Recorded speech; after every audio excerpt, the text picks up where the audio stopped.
오늘도 아골 골짜기 두 번째 시간을 갖도록 하겠습니다.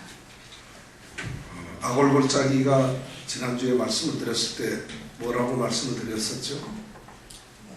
아골 골짜기라는 말의 뜻은 고통의 골짜기라고 하는 말입니다. 괴로움의 골짜기, 고통의 골짜기, 어려운 힘든 일을 당했을 때 우리가 고통당한다 그러죠. 고난의 골짜기를 아골 골짜기라고 합니다.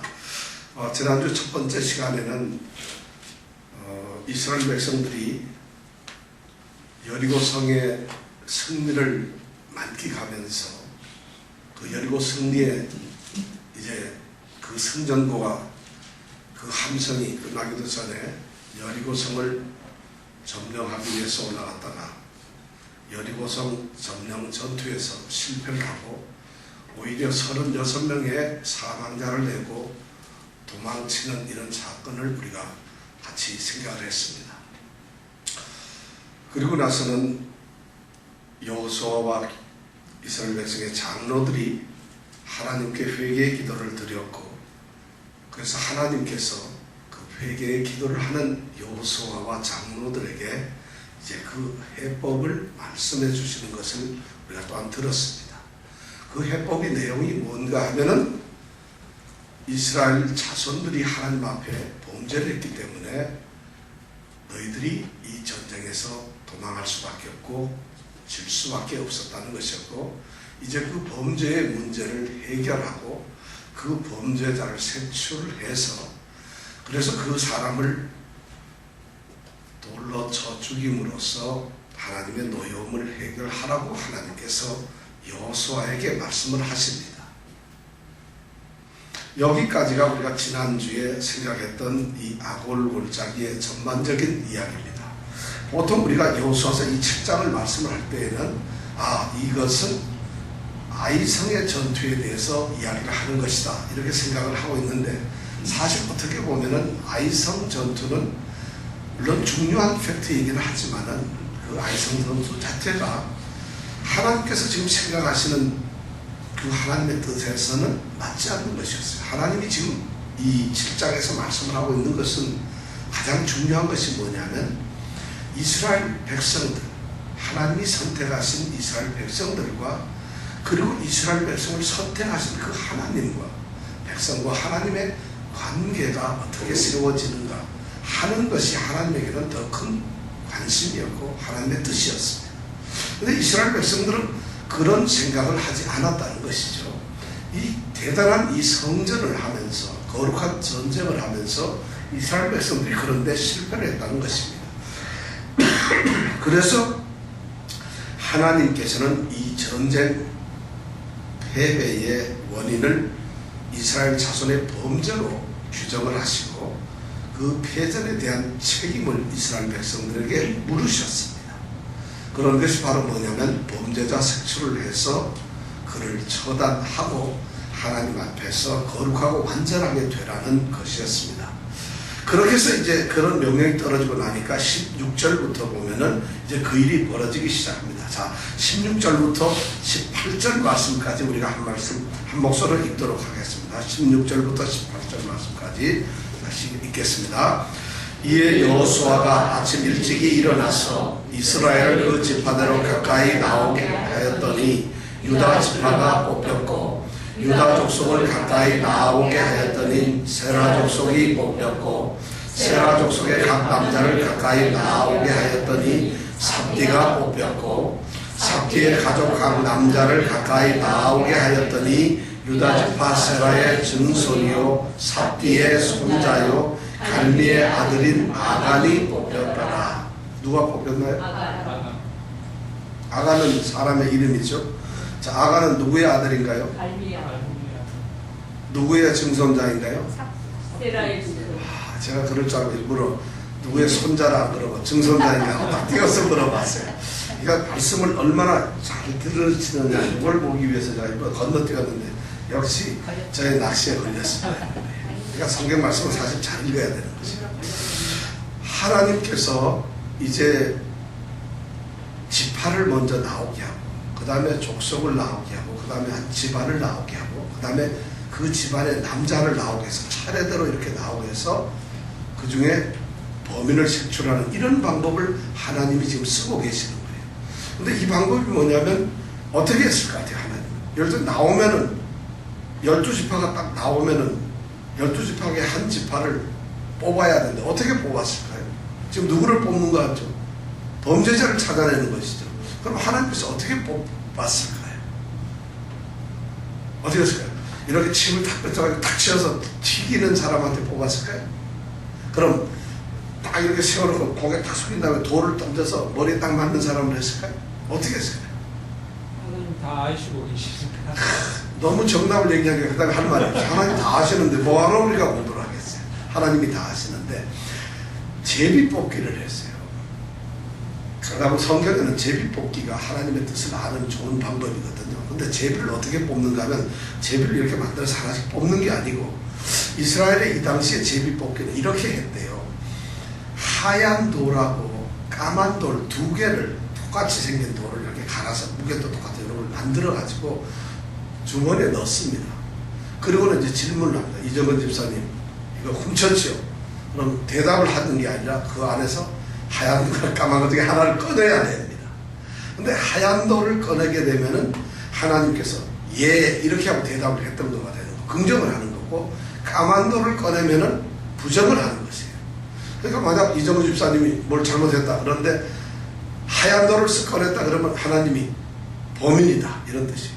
까막을 꺼내면 아니다. 예를 들어 이렇게 이제 하나님이 부정을 해주니 이 사람은 범인이 아니다. 그러니까 하얀 걸 뽑아야 된다는 것이죠. 그죠? 까막을 뽑으면 하나님께서 이 사람이 범인이라는 걸 하는 거예요. 그런 식으로 해서 이제 제비를 뽑는 것이에요. 그럼 이스라엘이 몇 지파가 있죠? 12지파가 있어요. 그럼 제일 먼저 12지파의 족장들이 나왔고, 아마 성경에서는 지금 어떻게 뽑았는지 모르지만 12지파를 다 준 것이 아니라 12지파에서 이렇게 우리가 장막을 보면은 성소로 해서 4개 지파가 동서남북으로 해서 3지파씩 나눠가는 걸 알잖아요. 아마 그렇게 지파를 나누어서 했지 않았겠나 싶어요. 그런데 처음 지파가 나와서 이제 제비를 뽑는데 누가 뽑혔어요? 누가 뽑혔죠? 이렇게 이제 우리가 성경을 그러니까 읽어봤자 소용이 없다 이런 얘기를 합니다. 자, 어느 지파가 뽑혔을까요? 네? 제일 처음에 어느 지파가 뽑혔다고? 첫 번째 16절에 보니까 유다 지파가 뽑혔어요. 유다 지파라고 하는 말은 이스라엘 자손들이 지파가 전부 몇 개? 12개. 그 중에서 유다 지파는 몇 번째? 네? 첫 번째가 아니고 그러면 네 번째. 그런데 네 번째인데 이제 아브라함과 이삭과 야곱이 죽으면서 축복을 할 때 보면은 제일 장자가 르우벤이라고 하는 장자인데, 근데 이 축복을 하면서 장자의 권리를 네 번째인 유다에게 줍니다. 그리고 많은 기업, 재산, 땅의 축복은 요셉에게 줍니다. 이렇게 이제 나누어지죠. 그래서 이제 실질적으로 족장이 누가 되는가 하면 이 유다 지파의 제일 우두머리가 누가 되는가 하면 유다가 됩니다. 유다 지파에서 유명한 사람이 누군가 하면 갈렙이라고 하는 사람. 알죠? 갈렙? 또 유명한 사람은 다윗 왕이 유다 지파예요. 또 유명한 사람은 예수님이 유다 지파예요. 그러니까 유다 지파가 이스라엘의 실질적인 주인 되는데, 제비를 뽑는데 12지파가 와서 뽑는데 딱 뽑았더니 유다 지파가 뽑힌 거예요. 놀랄 일이잖아요. 어떻게 이거는 차라리 가나안 동편 땅을 차지한 르우벤이나 뭐 갓지파나 이런 데서 므낫세 반지파 이런 데서 뽑아야 되는 게 맞는 것 같은데, 느낌상 최고의 명문 지파인 유다 지파가 그 제비를 다 뽑아. 이 성경에는 오늘 안 나왔습니다만 유대인들이 이렇게 쭉 전수되는 그 유대인들의 전승 이야기를 보면 유다 지파가 뽑히는 순간 유다 지파의 남자들이 전부 일어나가지고 칼을 다 뽑아야 합니다. 그리고는 어떻게 우리 지파가 이럴 수가 있느냐, 범인을 잡아서 이 칼로 찔러 죽이기 전까지는 절대 칼질에다 칼을 넣지 않겠다고 전부 막 흥분을 합니다. 그만큼 유다 지파가 대단해요. 근데 유다 지파가 뽑혔어요. 이 말은 뭐냐면 지금 하나님의 명령을 어기는 것이 가장 중심이 되는 지파에서 하나님의 명령을 어기고 있다는 것이에요. 가장 하나님의 뜻을 따라야 되고 지파를 위해서 가장 민족을 위해서 애를 써야 될 그 중심이 가장 핵심적인 중심이 흔들리고 있다. 하나님 말씀을 듣고 있잖아요. 이 세상을 가장 밝혀야 될 교회가 흔들리고 있어요. 교회를 지켜야 될 목사님이나 장로나 중직들이 흔들리고 있어요. 잘못되고 있다는 거죠. 이거 심각한 문제잖아요. 어떻게 이스라엘 백성이 그럴 수가 있겠어요. 유다 지파가 뽑혔어요. 그런데 유다 지파가 뽑히니까 그때까지도 다른 지파들은 쭉 있고 이제 유다 지파만 숭숭숭하겠죠. 자, 유다 지파 중에서 이제 족보 있는 사람들 나와라. 그래가지고 이제 각 족속 대표들이 나옵니다. 근데 누가 뽑혔어요? 세라 족속이 뽑혔어요. 두 번째, 세라 족속은 또 유다 지파 내에서도 굉장히 유명한 지파예요. 유다가 누구를 통해서 이 세라를 낳았는가 하면 다말이라고 하는 여인을 통해서 낳았어요. 그런데 이 세라는 쌍둥이인데 형은 베레스라고 하는 사람이고 세라는 동생이에요. 쌍둥이인데 베레스라고 하는 이 형의 족보로 쭉 내려가다 보면 예수님이 태어나요. 그러니까 대단한 거죠. 근데 유다라는 사람이 다말이라는 여인과 이제 애를 낳게 되는데 다말은 누군가 하면 유다의 며느리예요. 놀랍죠, 그죠? 다말이라는 여인은 며느리. 유다가 이방 사람하고 결혼해서 아들 낳아서 넷을 낳았는데 제일 첫째 아들이 다말과 결혼을 했어요. 그래서 죽어요. 그러면 유대인의 법에 의하면 제일 큰 형이 결혼을 해서 죽게 되면 그 형수를 둘째 아들이 가서 결혼하게 돼요. 왜냐하면 대를 이어줘야 되니까. 근데 둘째 아들이 갔다가 또 죽어요. 그러니까 유다가 셋째라라 셀라라고 하는 애가 있는데 보내려고 하니까 아직 어리기도 하고 그러니까 안타깝잖아요. 못 보내고는 다말을 쫓아내버려요. 그러니까 다말은 쫓겨나가지고 창녀가 돼요. 거의 비슷하게 창녀처럼 돼요. 그런데 그 후에 시간이 많이 지나서 이 유다가 그 동네를 가게 됐는데 거기 어떤 창녀처럼 꾸민 여인이 나타나는 거예요. 자기는 그것이 자기의 며느리라고 생각도 안 했죠. 그리고는 둘이 하룻밤을 자게 되고 사랑을 하게 되고 그리고는 다말은 영리합니다. 이것이 유다고 자기 시아버지인 줄 알아요. 그래서 오늘 밤을 기념하기 위해서 증표를 하나 주세요. 해서 증표를 줍니다. 그리고 먼 일 들어갔는데 얼마 후에 있다니까 다말이 짠 나타나는데 이것이 주인이 누굽니까? 떠들기 시작하거든. 골치 아프잖아요. 봤더니 이게 유다가 자기예요. 그래서 애를 낳았어요. 그래서 쌍둥이를 낳았는데 그게 바로 누구냐? 세라라는 아들이에요.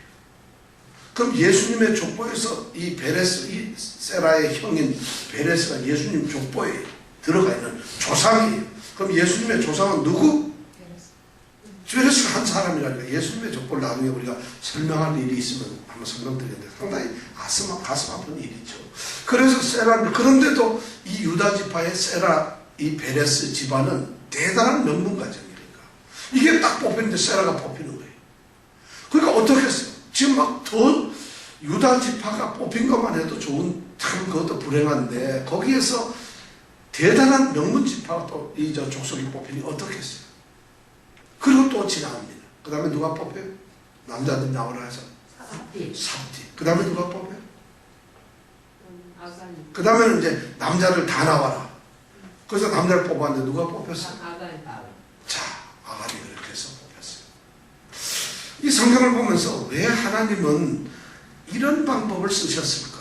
사실 누가 범인 같으면 아까 우리 이정근 집사님이 너무 정답을 말했는데 하나님이 다 아시는데 다 지파 연놈이 범인이다 하고 딱 잡으면 될 거 아니겠어요? 그럼 끝나는 거 아니에요? 근데 왜 하나님은 지파 나오라 해서 또 나가고 들어가서 나와서 그러면서 참 이렇게 했을까? 왜 그랬을까요? 왜 그랬을까요? 뭐 때문에 이렇게 했을까? 시간이 남아서 심심해서? 하나님께서는 범인인 이 아간이 그 시간 동안 뉘우치면서 회개해서 자기가 하나님 앞에 자백하기를 원하시는 거예요. 사실. 생각해 보세요. 여러분이 범인이라고 해요. 범인이라고 하면은 지파 딱 나오라 할 때, 자, 60만이 지금 있잖아요. 60만 중에 자기가 제비 뽑혀서 범인으로 뽑힐 것 같아요? 안 뽑힐 것 같아요? 확률상 안 뽑히겠죠. 내가 뽑힐 가능성이 있나요? 그러니까 숨어서 가만히 있는 거예요. 유다 지파가 뽑히니까 어이구 우리 지파가 뽑히네. 유다 지파가 한 6만 명 돼요. 그럼 그 중에서 자기가 뽑힐 거라고 생각이 나겠어요. 점점 다가오다가 드디어 삽디가 딱 뽑히고 나니까 그 다음에 어떻게 됐어요? 야 이거 도리 없이 내가 이제 뽑히겠구나. 갈미가 딱 뽑히고 나면 그 다음 어떻게 되겠어요? 이거는 뭐 여러분 그 장면을 한번 생각해보세요. 잘못한 사람이다. 내가 돈놈이야. 나쁜 짓을 한다. 범죄를 해서 이스라엘이 전쟁을 해서 지도록 만든 패전의 원인이 된 종자가 나라는 말이 범인이라는 얘기예요.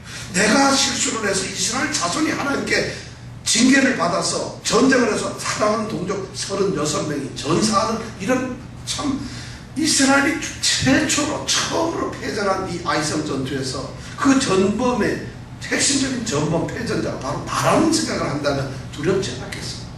그런데 그렇게 차고 드디어 운명의 발자국이 척척 달아오는데 끝까지 아닌 것처럼 하고 있다는 이 아간의 이 도덕성. 여러분 잘못한 거 있으면 빨리 얘기하세요. 하나님께 빨리 우리가 얘기해야 돼요. 하나님께서는 우리가 빨리 모든 것을 하나님께 자복하기를 원하세요. 죄는 숨겨진다고 되는 것이 아니고 감춘다고 되는 것이 아닙니다. 그러니까 아간이 이제 뽑히니까 이제 아간이 드디어 뽑혔어요. 자 그러면 이제 어떻게 될까? 이제 아간을 신문을 해야 되죠. 그런데 또 이런 문제도 있어요. 많은 사람들이 있는데 60만이 넘는 그 사람 중에서 아간이 뽑혔을 때 안 뽑힌 예를 들어서 그 나머지 60만은 살았다 이것이 아니라 이것이 과연 진실이 맞는가 이런 생각 안 들겠어요. 정말 아간이 범인이 맞는가? 혹시 아간이 억울하게 뽑힌 건 아닌가? 제비를 뽑아서 이런 생각도 들 수 있잖아요. 다른 사람들은 모르니까. 아간 입장에서 난 아닙니다 그러면 어떻게 돼요? 그럼 하나님이 제비 뽑으면 어떻게 되는 거예요? 하나님이 뻥치게 되는 거예요. 뻥을 치게 잘못하게 되는 거예요. 지금 심각한 문제가 됐어요. 뽑히긴 뽑혔는데 아간이 진짜 범인인지 아닌지. 그런데 그 아간을 이제 신문을 하는 장면이 나오는데 19절에서 21절 우리가 또 한 목소리 읽어보겠습니다. 어떤 일이 벌어지나 시작. 여호수아가 하나님께 이르되 내가 청하노라. 이스라엘의 하나님 여호와께 영광을 돌려 그 앞에 자축하고 내 영광을 내게 구하라. 그 일을 내게 숨기지 말라. 아간이 여호수아에게 대답하여 가로되 참으로 나는 이스라엘 하나님 여호와께 범죄하여 여차여차히 행하였나이다. 내가 도량한 물건 중에 또 21절 시작. 내가 얻어간 물건 중에 날살에 나무의 두 한 벌과 은 200세겔과 50세겔 중에 분덩이 하나를 보고 탐내어 취하였나이다. 보소서 이제 그 물건을 대장막 가운데 땅속에 젖혀내 은은 그 밑에 있나이다. 이제 신문을 하는데 자 여기 여호수아가 신문하는 생각해보세요. 이스라엘의 대표 지도자로서 한 사람의 범죄로 인해서 이스라엘이 지금 이렇게 패전을 했다면 내가 만약 지도자라면 어떻게 했을까요? 딱 뽑히는 순간 바로 나가서 이단 옆차기를 한번 들이차고 몽둥이 땄다 이 나쁜 새이야 이러면서 아마 난리가 났을 거예요. 그렇지 않겠어요? 여러분 범인이 잡혔는데 분노가 왜 없겠어요? 전 이스라엘 백성 60만이 전부 흥분하지 않겠어요? 여기서 여호수아는 정말 참 훌륭한 위대한 제가 보기에는 지도자인 것 같아요. 이 아간을 보고 뭐라고 부르죠?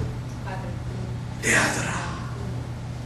대장 지금 지도자잖아요. 모든 이스라엘 백성 아들처럼 생각하는 참 따뜻한 내 아들아. 이야기를 하라. 하나님의 영광을 위해서 내가 사실대로 얘기하는 것이. 바로 이게 뭐냐면 아까 말처럼 하나님께서 지금 범인을 이렇게 색출해 놨고 결정을 했잖아요. 그런데 이 친구가 부정을 해버리면 하나님의 영광이 어떻게 되겠어요? 그러니까 안 되잖아요. 그러니까 참 맞는 말이에요. 하나님께서 너를 지목하고 내가 범인인 것을 이제 하나님께서 결정을 했으니까 너는 네 자신을 다 알 것이 아니냐. 그러니까 여기서 비겁하게 다른 소리를 하지 말고 네가 안 한 것처럼 자꾸 거짓말을 하지 말고 정직하게 하나님의 영광을 위해서 자백을 하라는 거죠. 이런 말씀을 좀 합니다. 그러니까 이 아간이 자백을 하는데 20절에 보니까 어떻게 여호와께 범죄하여 어떻게 했다고요? 여차여차. 야 성경에도 여차여차란 말이에요. 여차여차는 무슨 말이에요? 이렇게 했습니다 하는 말이에요. 자 여차여차가 뭔가? 자 그 다음에 보니까 내가 노략한 물건 중에, 노략이라는 것은 전쟁을 해서 이겨가지고 이스라엘 백성들이 제리코 성에 있는 물건들을 다 챙겼죠. 그래가지고 그걸 하나님께 드려야 하는데 전부 드리기로 되어 있었는데 그 중에서 그것이 바로 이스라엘 백성들이 전쟁에서 전리품을 가졌는데 그걸 하나님께 다 드려서 사람과 짐승은 전부 진멸시켜버리고 귀한 것은 하나님의 창고에 넣으라고 그렇게 되었는데 그 물건 중에서 뭘? 아름다움을. 자, 여기 보니까 제일 처음에는 뭐를 하나? 외투 한번. 아름다운 외투. 어디 외투가 있어요? 신할산이라는 건 뭐예요? 어디 외투라고? 아름다운 외투? 신할산. 신할산이라고 하는 것은 신할산이 있는 것이 아니에요. 신할에서 만들어낸 신할산 또는 미국산, 뭐 한국산 이런 식으로 신할산이라는, 신할이라는 말은 두 강 사이라는 거예요. 두 강. 그래서 이 두 강은 메소포타미아 강하고 티그리스 강을 말해요. 거기 그 강 사이에 있는 나라가 당시에 누군가 하면 바벨론 제국이라면 인류 역사에서 가장 문명이 발달되고 화려했던 그 제국이 바로 바벨론 제국. 그래서 우리 요즘 뭐 옛날에 유행가하고 뭐 미국 노래하면 뭐 무슨 바빌론 이런 노래 있죠. 그게 가사를 이렇게 보면 전부 바빌론을 찬양하는 거예요. 그러니까 가장 인간의 타락된 문화가 가장 왕성했고 번영했던 그 시대를 바로 우리는 바벨론이라고 해요. 그러니까 지금 거기에서 만든 최고의 이 아름다운 외투, 이 외투는 금실하고 은실을 이렇게 막 짰으니까 번쩍번쩍 하는 것이 대단히 좋은 거예요. 이 외투를 훔쳤어요. 그리고 또 뭐를 훔쳤다고? 은 200세겔. 은 200세겔이라고 한다면 이 200세겔이 어느 정도 되는가 하면은 요즘으로 말하면 한 20년 동안 회사를 근무하고 난 다음에 받는 퇴직금 정도? 그럼 돈이 얼마나 정도 되는지 여러분이 아세요? 1년에 연봉을 5만 불을 받으면 20년이면 얼마? 100만 불어치나 되는 그런 상당한 돈이라는 것이 이게. 그 다음에 금 50세겔. 이거를 보고 어떻게 했어요? 이 금덩이 하나를 보고 탐내어 취한나이다.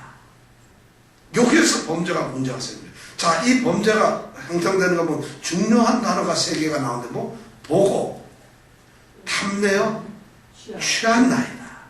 여러분, 보고 탐을 내어서 가졌다는 것이죠. 범죄는 반드시 여기서 이렇게 나와요. 여기 참, 요 말 잘 보면 어느 말이 생각나면 창세기 3장에 보면 뱀이 유혹을 해서 하와를 유혹할 때 그때 나온 단어들이 요거예요. 하와가 본즉 여호와가 본즉 먹음직하고 보암직하고 탐스럽게 지혜롭게 할 만큼 탐스러운지라 자기가 그 과실을 따먹고 또 그 과실을 자기 남자에게 주니 이렇게 돼 있어요. 그러니까 보고 탐스럽게 됐다. 범죄라는 건 바로 요거 요렇게 보고 탐욕을 가지고 그 다음에 갖는 것. 그러니까 보는 것이 뭐예요? 예를 들어서 노는 것이 좋으니까 막 생각을 하고 그 다음에 놀기 위해서 거기 가고 그러나서 교회 안 나오고 이것이 문제예요. 내가 뭐가 좋으면 야 여기 괜찮은데 가고 싶어 막 미쳐서 오늘 낚시 가면 얼마나 좋을까 생각이 문제예요. 그 다음에 낚시 가가지고 잡히는 고기를 막 생각해요. 잡았더니 우럭이 10마리가 잡히고 막 생각해. 그리고 나서는 가자 하고 낚시를 가버리는 거예요. 이렇게 되면 어디를 빠진다? 교회를 빠진다. 우리가 80평생을 살면 며칠을 사는가 하면 29,200일을 살아요. 80평생을 산다면 하루도 안 빼놓고 산다면 뭐 죽는 날도 있나요? 하루도 안 빼놓고 살면은 29,200일을 사는데 그럼 교회를 80평생을 한 번도 안 빠지고 주일날 간다면 몇 번을 가냐면 4,160번을 가게 돼 있어요. 여러분 4,160번에서 한 40번 정도 1% 정도만 빠져도 될까? 참 많이 나왔어요. 오늘 이 보세요. 아간이란 사람이 한 사람이 죄를 저질렀는데 60만 대군들이 전부 다 패전을 해버린 거예요. 이 한 사람이 죄를 저질렀어요. 아간이란 사람은 자기가 살짝 감추었어. 자기 장막에다 감추었을 때 문제가 없을 줄 알았어요. 감추면 끝이잖아요. 누가 하겠어요? 60만 중에서. 그랬는데 아무도 모를 텐데 그런데 이것이 드러나가지고 그 문제 때문에 하나님께서는 아시고 이스라엘 이 7장 1절에 보면은 이스라엘 자손들이 바친 물건을 인하여 범죄하였으니 이렇게 말씀합니다. 이스라엘 자손이 범죄했다고 이야기를 하고 있어요. 한 사람이 잘못했는데. 이 교회 공동체는 교회라고 하는 데는 전부 다 하나예요. 어떤 한 사람이 잘못하게 되면 교회가 하나님 앞에서 전부 책임을 져야 하는 이런 말씀을 지금 하고 있는 것이에요. 그럼 예배를 드리는데 10명이 드리는데 아니 100명이 드리는데 한 명이 잠깐 딴 생각을 하고 있어요. 그럼 어떻게 되나요? 이거 심각한 문제예요. 100명이 예배 드리는데 한 명이 빨리 가야 되는데 이런 생각을 하면 이것도 문제예요. 한 명의 범죄가 있어요. 교회는 사실 그런 것이 있어요. 정말 그럴까? 한 명이 그 사람만 책임지면 되지 나머지를 왜 책임져야 되냐? 하나님께서는 교회에 대해서 이스라엘 백성이 교회 아니에요. 광야 교회 아니에요. 교회 연대 책임을 하나님께서 묻으십니다. 왜 그런가 하면 교회라고 하는 것, 하나님의 몸은 그리스도의 몸으로 하나라는 것이에요. 나누어질 수가 있는 것. 이걸 보고 그래서 우리는 혈연이나 이런 인맥의 그런 공동체가 아니라 이게 바로 유기적인 하나의 공동체예요. 하나가, 교회가. 그래서 나눠질 수가 없어요. 그래서 한 사람의 잘못은 결국 모든 사람의 잘못을 이렇게 같더라는 것이에요. 교회에 한 사람의 연약함이 있다면 교회가 연약한 것이에요. 예를 들어 한 사람이 약하다, 아프다 그러면 교회가 전부 아픈 것이에요. 한 사람이 약하다 그러면 교회가 전부 약하다는 것이에요. 예를 들면 이렇게 얘기드릴게요. 금으로 만든 쇠고리가 있습니다. 그 고리가 있는데 10개를 이렇게 전부 연결해서 끼워놨어요. 연결해서 고리를 만들었다고 가정하자. 그럼 이 쇠고리가 하나가 얼마나 굵은가 하면 손가락 한 3개 정도로 되는 굵은 것이 10개가 이제 엮였는데 그러면 단단하겠죠. 근데 그 중에 하나가 실처럼 가늘게 돼 있어요. 그걸 중간에 하나 연결했다고 가정을 해봐요. 그럼 이 쇠줄의 힘은 든든한 9개의 힘이 아니라 이 하나에 의해서 결정이 나는 거예요. 아무리 9개가 건강해도 당겨버리면 끊어지는 게 왜 끊어질까요? 이 약한 하나 때문에. 그러니까 교회라는 것은 그런 개념이에요. 하나가 잘못되면 전부가 잘못되는 거죠. 지금 그걸 좀 말하고 있어요. 그래서 교회에서는, 교회라는 건 그러니까 우리 그리스도의 몸이라고 지체라고 해서 특히 교회에서는 약한 부분을 우리가 돌봐야 됩니다. 약한 부분. 자기 스스로가 일부러 약해지면 곤란하지만 어떤 분은 그런 분도 있어. 뭘 좀 스포트라이트를 받아보려고 일부러 약해. 그래서 일부러 힘든 요새 저 교회 좀 나이가 싫어졌어요. 관심 좀 가져달라 이거지. 제가 요새 왠지 신앙이 좀 떨어지는 것 같은데 대단하게 얘기해요. 그래가지고 관심을 가져달라. 그게 아니라 근본적으로 우리에게 약한 부분이 있다는 거죠. 교회는 바로 교회에 어떤 교회가 강하냐 약하냐 아주 하나님 앞에 잘 서 있느냐 안 서 있느냐 제가 보기에는 그런 한 사람 때문에 만약에 여기 뉴욕에 있는 어떤 교회가 2,000명이 모이는 1000명이 모이는 교회가 있는데 그 중에 되지도 않는 성도가 만약 하나 가라지 하나 끼어 있거나 엄청나게 있다면 제가 보기엔 그 교회는 좀 약한 것이에요. 그런데 리를렉에 있는 어떤 교회처럼 많지는 않지만 전부 쇠줄로 탁탁하게 뭉쳐가지고 끊어질 때 하나도 없다면 그 교회는 강한 교회라는 것이에요. 이런 것이 사실 공동체가 바로 악한 하나의 범죄란 그런 의미를 갖고 있다는 것이에요. 그러니까 우리 성도들 한 분 한 분이 어떻게 돼야 된다고? 강하게 세워져야 돼요. 4160번밖에 안 돼요, 주일은. 근데 그것도 젊어서는 저 교회 안 다녔거든요, 어려서는. 그러면 반뚝 잘라지면은 한 2000번밖에 안 돼요. 나 한국에서는 교회 안 다녔는데요. 그러면 한국에서 나 교회 다닌 적 없어요. 그러면 이모 집사님처럼 거의 한 40년은 교회 안 다닌 거예요. 그래봐야 이제 그러면 한 10년 다녀봐야 520번밖에 안 돼. 그 중에서 몇 번 뺐는지 모르겠어요. 이런 것이 심각하다. 바로 악한의 범죄라는 것이 자기는 괜찮을 것처럼 했는데 숨겼다. 아프리카에 가면은 뱀이 있는데 이 뱀이 새 날아다니는 새를 잡아. 세상에 뱀이 어떻게 새를 잡겠어요?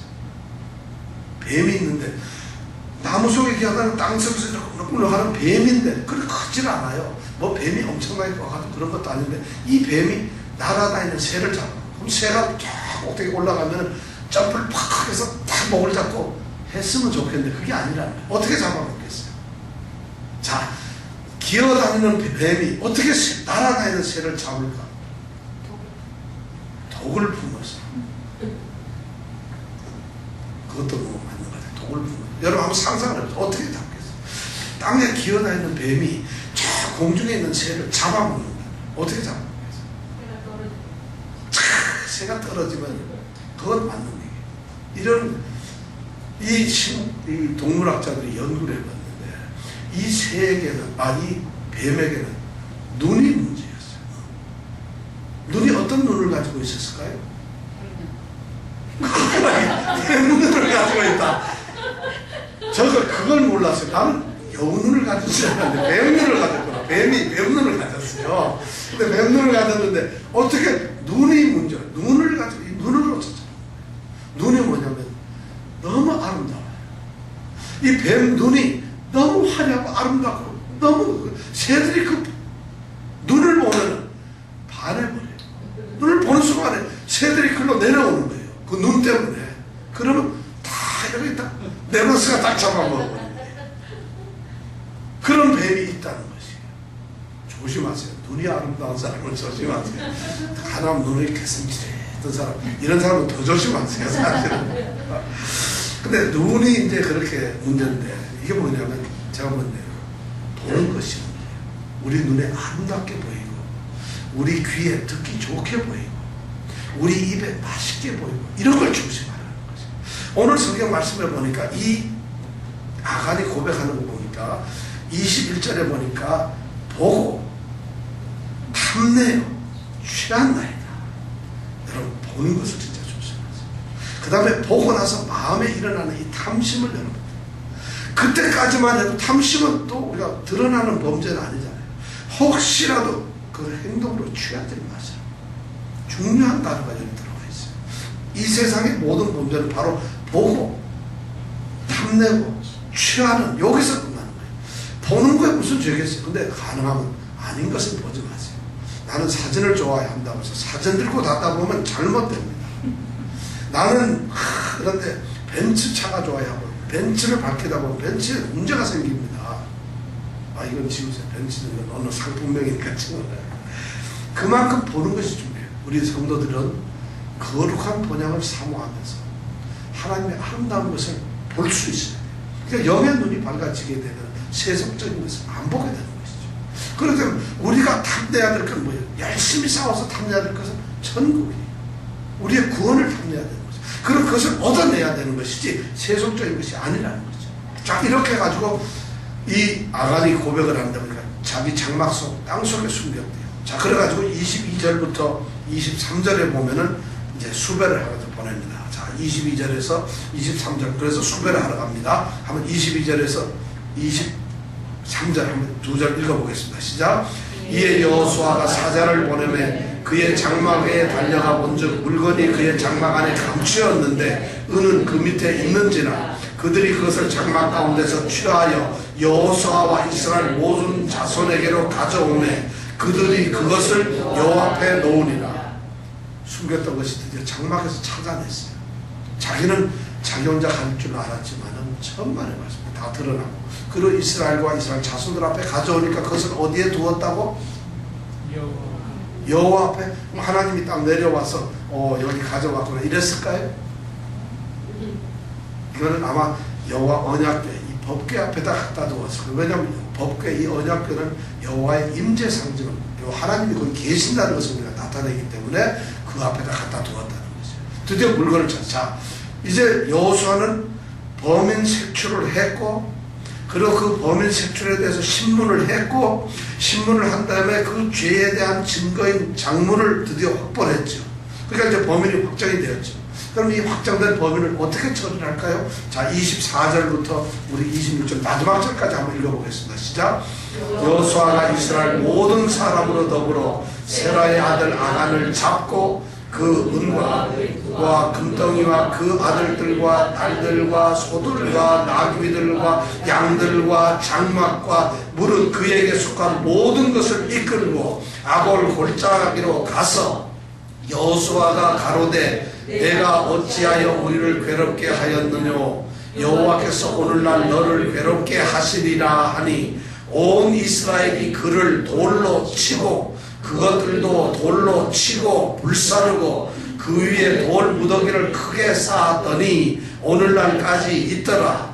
여호와께서 그 극렬한 분노를 그치시니 그러므로 그곳 이름을 오늘까지 아골 골짜기라 부르더라. 자, 아간은 어떻게 됐어요? 왜?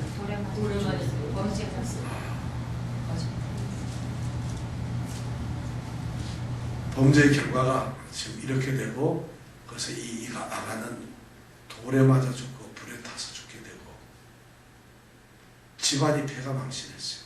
여기에 보니까 24절에 보니까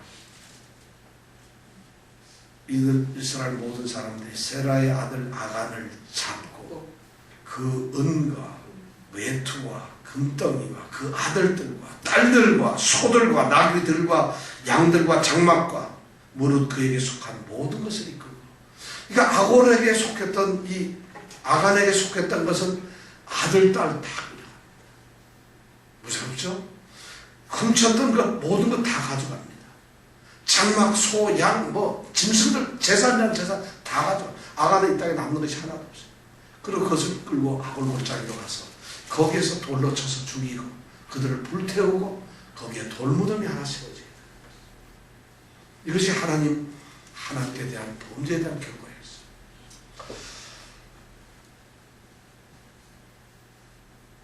왜 그랬을까요?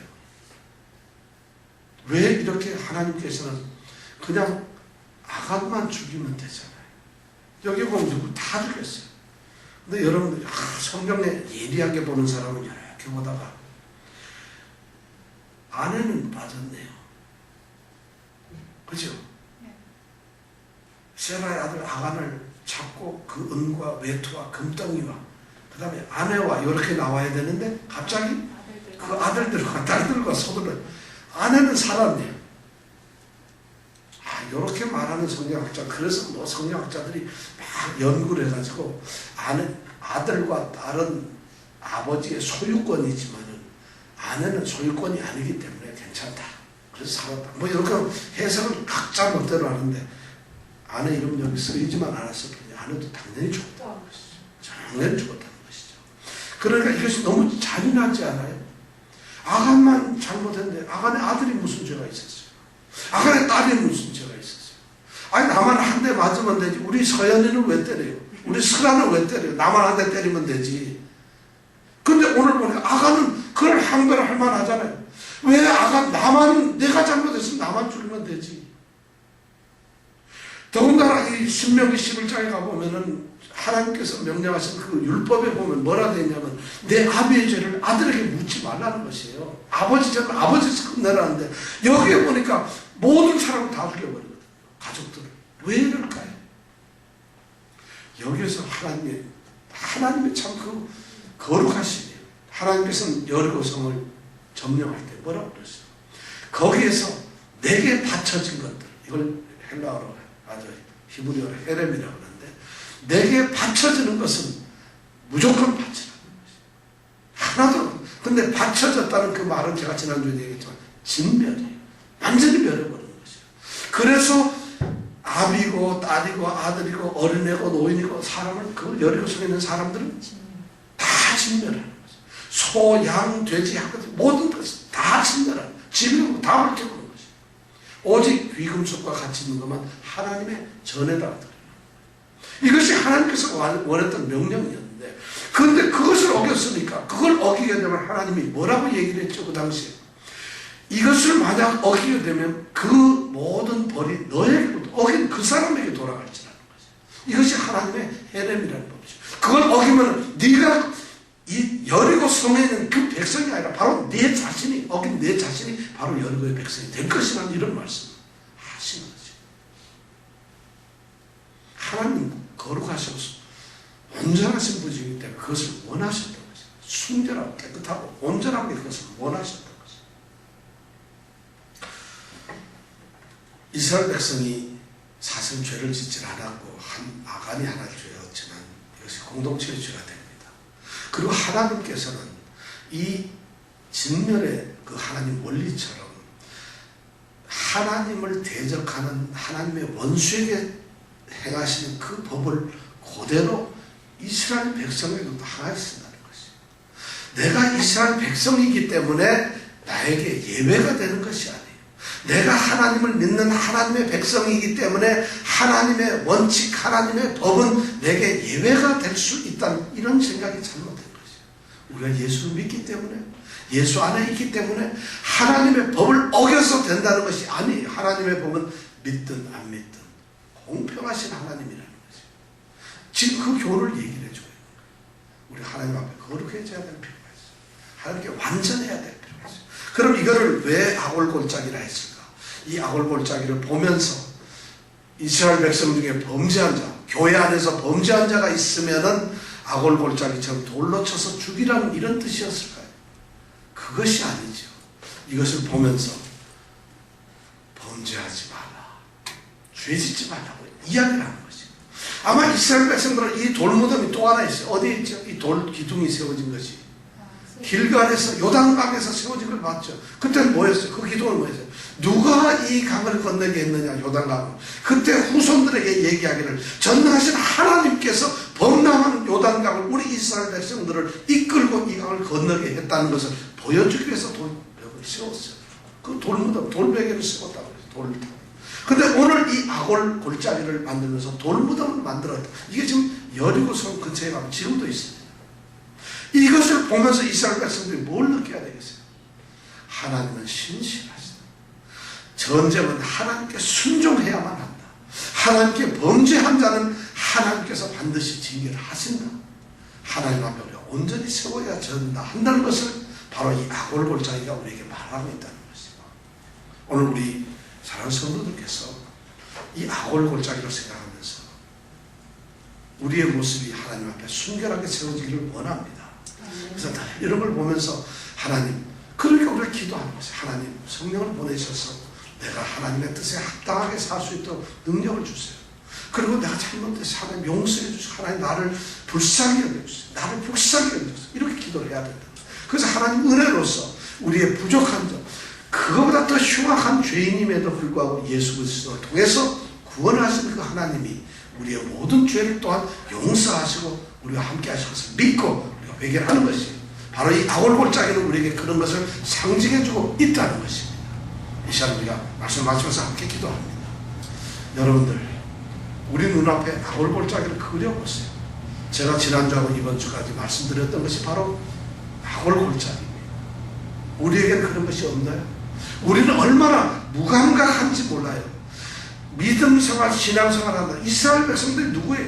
하나님이 함께해서 여리고성까지 물리친 그들이 아닙니까? 축복을 받은 사람들이에요. 요단강까지 건넜던 사람들인데 이런 사람들이 범죄한 사람의 범죄를 인해서 패전하고 보잘것없는 존재가 된다는 것이에요. 자, 그렇다면 우리는 어떻게 생각해야 돼요? 우리는 거룩한 성도들입니다. 이 자리에 있는 분 어느 한 분도 예외 없이 하나님의 성도들인데, 하나님이 택하신 백성인데, 하나님께서는 그 택하신 백성들이 거룩하게 되기를 원하고 하나님과 함께 살기를 원하고 하나님의 사람이 되기를 원합니다. 사랑하는 성도 여러분, 아골골짜기를 생각하면서 이 시간 기도하겠습니다. 하나님, 내가 하나님의 명령에 무조건 순종하는 자가 되게 하시고 하나님의 말씀을 따라서 복종하며 사는 사람 되게 해 주시옵소서. 내가 연약해서 넘어질 때 하나님 나를 붙들어 주시고 나를 용서해 주시고 나를 불쌍히 여겨 주시옵소서. 이 기도가 우리에게 이 시간 나오기를 원합니다. 함께 기도하겠습니다.